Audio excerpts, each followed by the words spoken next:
literally it's from light to nosedive, boom, dead. It becomes an emotional roller coaster chasing government money. Is this just a program to maybe get some political benefit, or is it a service that is essential and needs to be there when people need it? One of the challenges is it creates the illusion that these technologies, these products and services should be free and sponsored by the government. We get asked all the time, was it free?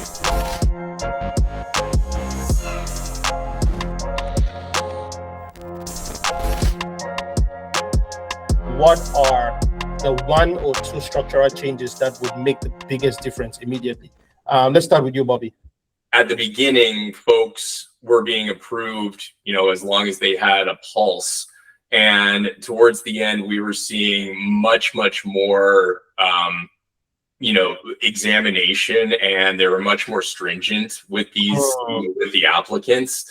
And I don't know if that was because, again, the popularity of the program increased as it was closing, and as such they needed to tighten up the rules or the way that they evaluated the applicants. But that was one of the things. It seemed like that was a moving target.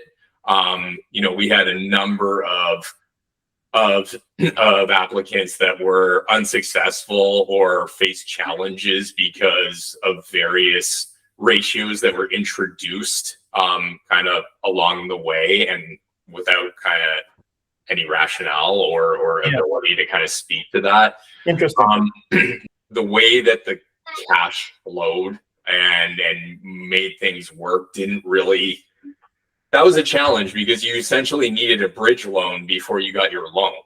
It puts pressure on guys like us and companies like us to find innovative ways to continue to offer solutions to these customers. But the other thing is again, with solar, the life cycle of the project development is longer. With a heat pump, you can come in tomorrow with a heat pump, swap your furnace, get it all connected, boom, auditor comes in, boom, submits your paperwork, you're done. With a solar application, I mean, it could take, with a standard residential site, could take 4 months just in the project development cycle. And then you have your auditing and your review from the government on top of that. So you're talking about, upwards of 4 to 6 months of, cash flow out without seeing anything come back in. And again, that puts pressure on folks like us, where who's paying for the material up front? Who's paying for the labor up front? Who's paying the city to review the permits? Who's paying the utility company to connect all of these things? Who's paying the auditor in advance? These are all questions where all of a sudden with a solar project, you get up into the tens of thousands of dollars, and we turn around and say, well, you need to get that money up front, and then essentially the loan reimburses your bridge loan. So two things I'm getting there is, the first one is, ensuring that maybe the funds be available, maybe a little bit upfront, which is also something that Brendan had already alluded to, I think, in what I read from your notes. But I want to hear what you think about this, Brendan. Okay, so I think about this from a policy perspective. So my first thing would be stability, which means for a customer that that support essentially is there when you need it. So that customers are actually doing retrofits when it makes sense in the life cycle of their home, the life cycle of their equipment, and not because they're chasing government incentives. And that is a difficult thing to achieve through policy. It requires, energy efficiency and renewable energy to just have more political strength, right? But another way to do that is just have a goal associated with what you're trying to accomplish here, because if you don't have a goal, essentially what you'll accomplish is the money will run out and then the program will be done. That can't be the goal. Spend all the money and then the program's over, and those who got it. It's interesting because it looks like that's what the goal was. But I want to touch on something here which I think we've all agreed on, is upfront costs. So we are recommending eliminating upfront costs. So what does that look like operationally? Who carries the cost initially? So, if I can jump in, my second thing would be from a policy perspective, which gets to that, is really does the financing work well and in a complementary way with others in the policy system or others in the market, right? So there are lots of ways to remove upfront cost, right? Right now, there's on-bill financing with utilities. There's property assessed clean energy programs with municipalities where you can finance things on your property tax bill. And then there's I don't know what to call them, like financial intermediaries like Finance It, or like Julia is a new one, that are working to try to create, platforms where a contractor can essentially provide the financing essentially on the spot with like an iPad, right? There's existing, credit unions and banks and things like that can also provide this financing. So, a way the federal government could do this is it could do essentially on the residential side what it is already doing through the Canada Infrastructure Bank for large commercial buildings, which is that instead of having the federal government say, we have a program where you have to come to the government website, et cetera, but a program that says we have low cost, interest-free or very low cost capital, and we are going to make this low cost capital available to players in the market or, other innovative financing operations, right? And then obviously to use our capital, there needs to be some accountability, and there needs to be, What do you think about that, Bobby? I mean, I think that sounds like it would be a reasonable solution. Again, my biggest fear about anything that has to, it's all about the execution. I think that's another big one, because one of the things about, obviously, with the infrastructure banks supporting large commercial projects, the amount of productivity per resource unit that you have with those larger projects is obviously much more impactful, right? So that's one of the things, like, are we going to be spending 3 hours educating Mr. and Mrs. Smith on why they need the new stove for $300, or are we going to spend those 3 hours speaking with Orlando Corporation and talking to them about how we can take their portfolio of 300 buildings and do something with this? I think that becomes a large constraint and a large challenge when you try to increase the amount of stakeholders and fragment the amount of impact, or however you want to measure impact, per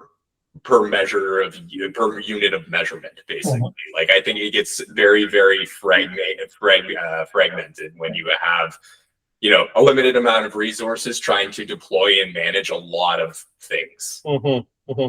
So can I pick up on that? So that's exactly the reason why,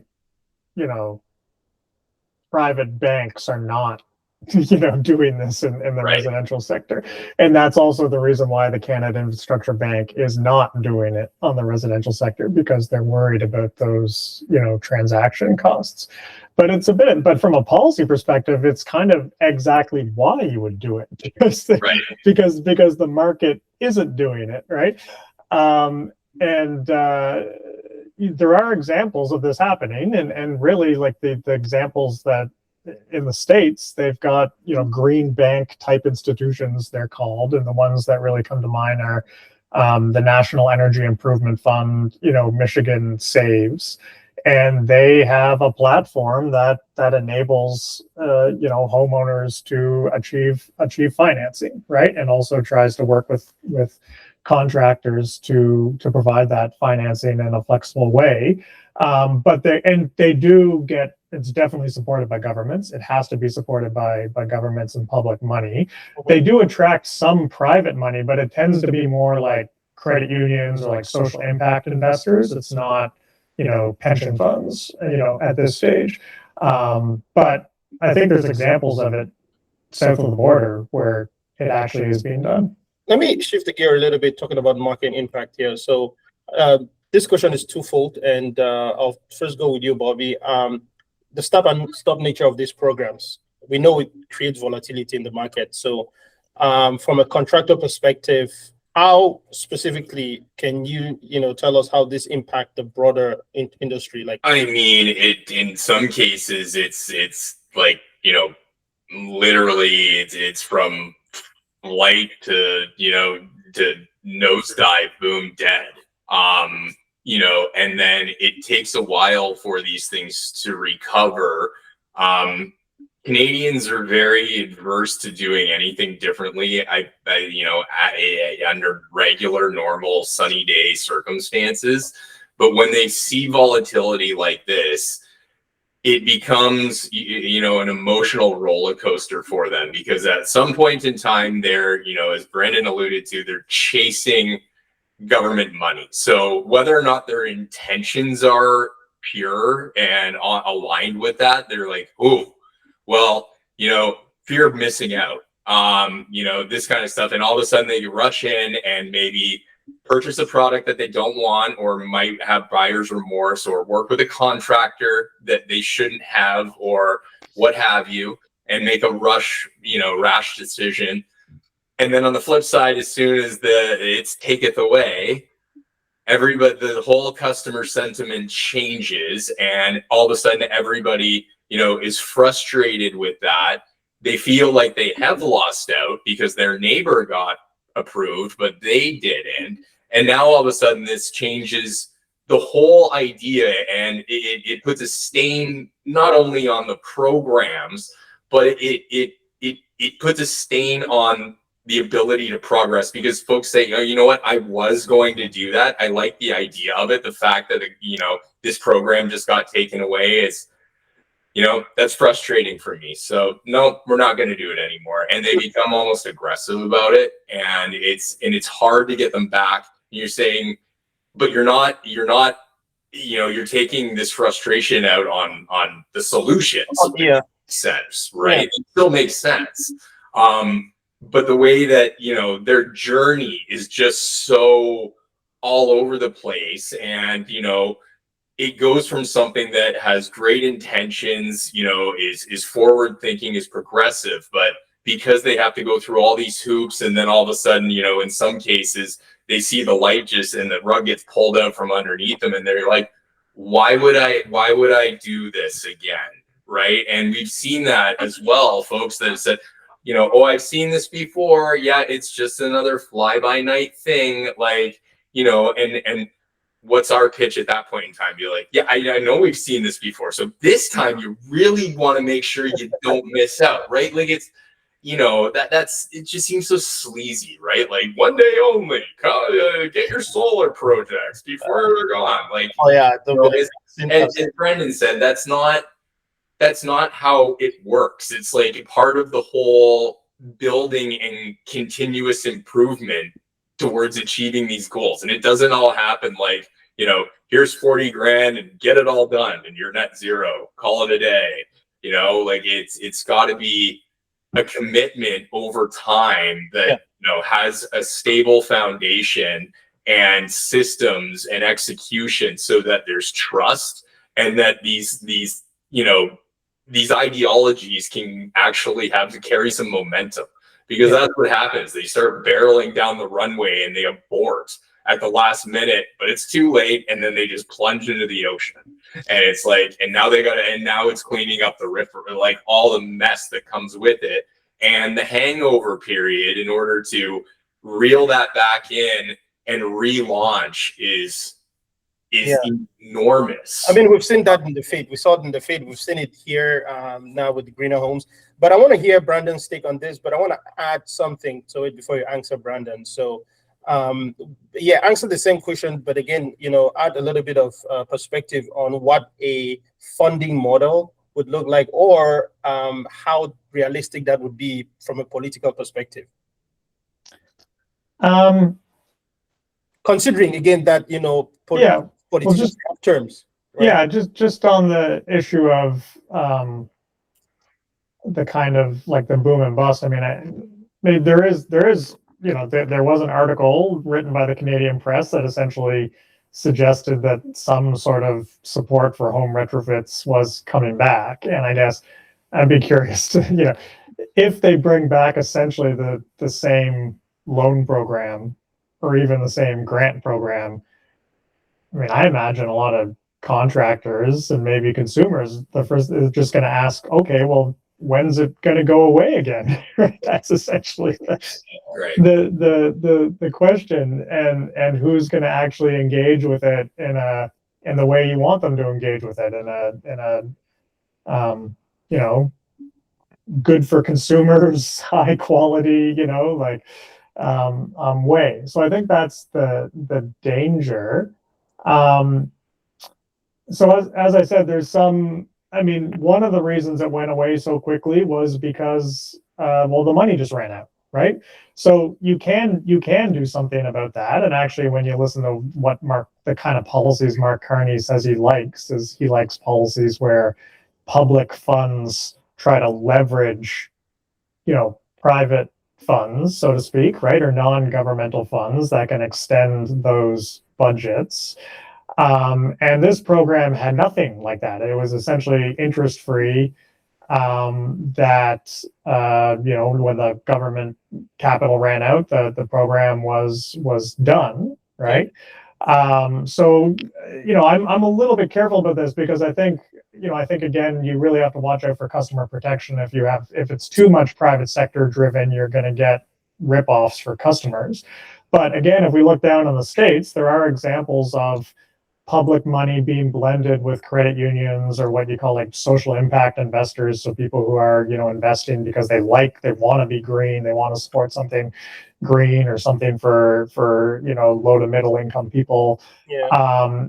So there are opportunities to blend it with that. And then there's opportunities to try to make sure the program is well integrated with other incentives in the system, like incentives from utilities and demand side management programs. So that is one solution. But the big solution is really is this just a program to maybe get some political benefit, and or is it a service that is essential and needs to be there when people need it because we have a long-term goal to upgrade the building stock, for net zero, right? And a program that survives, election cycles. Yeah. To add to that, I would say that, in some cases, because of the way that they've been executed and such, like it's actually, these programs have become a disservice and detrimental to, I think, what we're trying to do. Because the other thing this does is, without utilizing things like public funds as leverage and just saying, we're going to come in and here's a fund, and when the money's gone, it's gone. From our perspective, one of the challenges is it creates the illusion that these technologies, these products and services should be free and sponsored by the government, which is a massive challenge because, again, that's not the society that we live in. At least I don't think. But it's a challenge for our industry. We get asked all the time, was it free? Is it free? And I don't know why, when you go and purchase a car, do you ask the car dealer, is it free?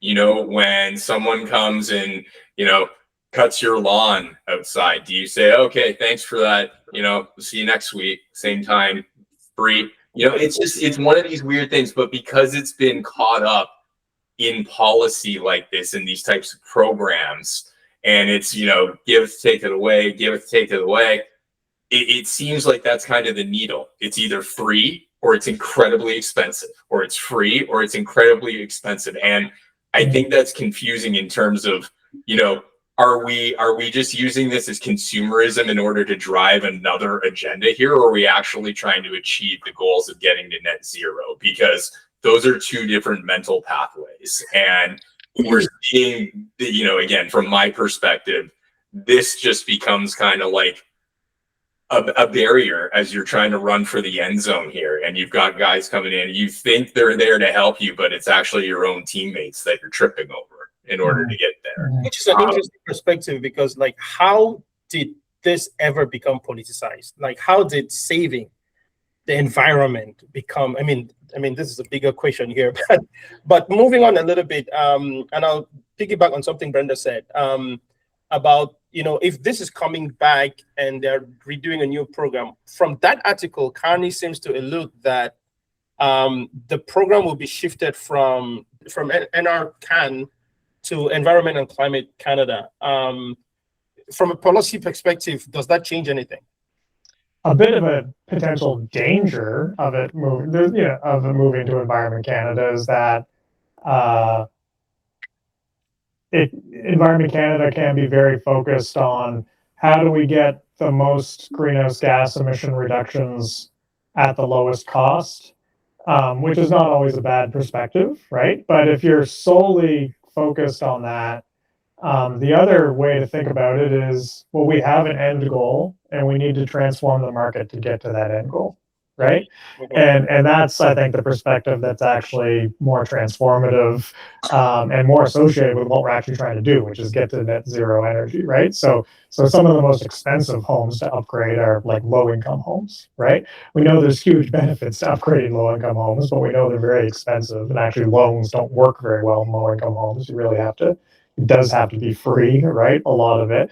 But we're going to have to retrofit almost all the homes anyway, so why don't we start with the low-income ones, right? I mean, it gives you a bit of a different perspective. So that's a potential danger. But yeah, I mean, and the other danger is that, things could just get really delayed as Environment Canada tries to figure this out. Yeah. But there's potential benefits there too. But yeah, at the end of it, I'm really not too sure if I have a strong opinion on it one way or the other. All right. To close this, and I'll start with you, Bobby. If you had to advise the government in one sentence before they relaunch this program, what would you tell them?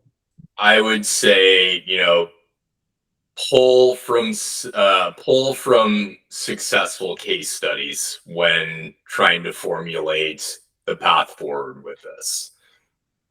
And what I mean by that is, look elsewhere, see what type of policies and programs have worked, what hasn't worked, and try to learn from the stuff that hasn't worked and duplicate the stuff that has worked, whatever that means. And, from cradle to grave. And that doesn't mean just, copy them and throw it to a handful of administrators in order to deploy it without understanding, the meat and potatoes and the substance behind the program or why it's designed this way. I think all of that is important. Brendan? Make it simple for consumers and transformative for contractors and businesses by using the federal government's unique ability to provide low-cost capital in the country. All right. So, gentlemen, I think that's where we close the conversation. Thank you, guys.